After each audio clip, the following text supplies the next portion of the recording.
नव्या काय खाणार आज? पावभाजी.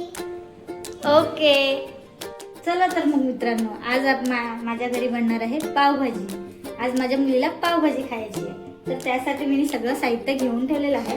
बटाटे, मटर, शिमला मिरची, फ्लावर, गाजर, बीट, बारीक चिरलेली कोथिंबीर, लिंबू, अद्रक लसूणची पेस्ट, कांदा, टमाटर, बटर, घरचा मसाला, पावभाजी मसाला, हळद, धना पावडर, जिरा पावडर आणि आपलं मीठ. आता आपण ह्या कुकरमध्ये बटाटे, हे बारीक चिरलेले सगळे व्हेजिटेबल्स, गाजर, बीट, हे सगळं आपण ह्याच्यात बॉईल करणार आहोत. 1-2 शिट्या लावू. आता आपण ह्याला गॅस चालू करू. गॅसवरती कुकर ठेवून 2 शिट्या काढूयात. तुम्ही बघू शकता आता मी कुकर तापवून ठेवला होता, त्याच्यामध्ये बटर टाकलेला आहे.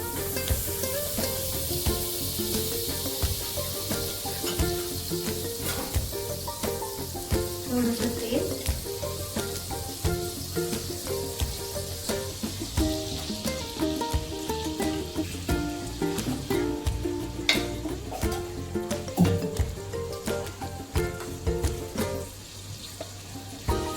त्यामध्ये मी आता बारीक चिरलेला कांदा टाकत आहे.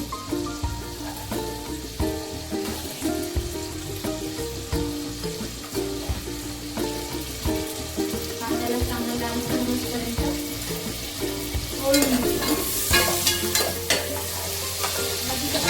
कांदा चांगला लालसर झालेला आहे. त्याच्यामध्ये आपण केलेली अद्रक लसूणची पेस्ट घालूया.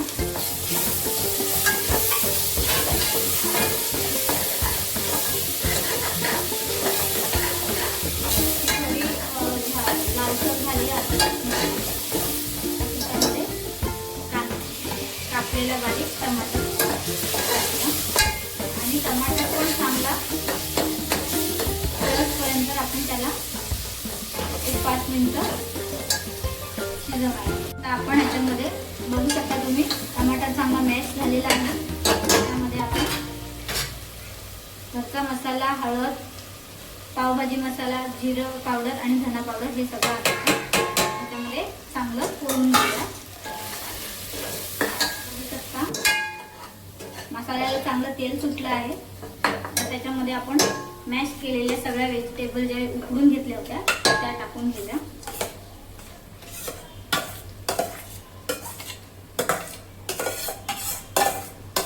आणि त्याला एक चांगलं असं मिक्स करून घेऊया. आपल्याला जेवढी थिक भाजी हवी आहे, ग्रेव्ही टाईप, तेवढं आपण ह्याच्यामध्ये पाणी टाकून घेऊया.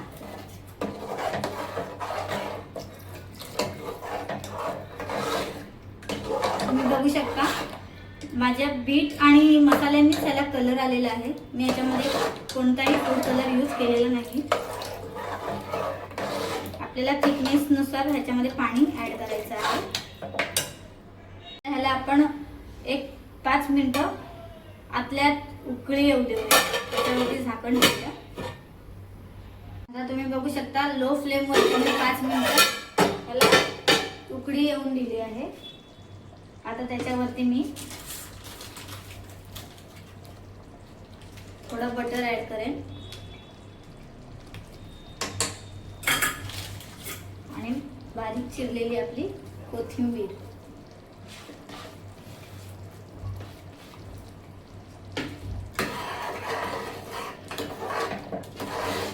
आणि आपली आता ही पावभाजी रेडी झालेली आहे. आता आपण ह्याला खाऊ शकतो. वाव मम्मी, किती चांगलं बनवलंयस, किती छान बनवलं. बस मम्मी. थँक्यू. ही आमची आजची पावभाजीची रेसिपी. लाईक करा, शेअर करा आणि फॉलो करा.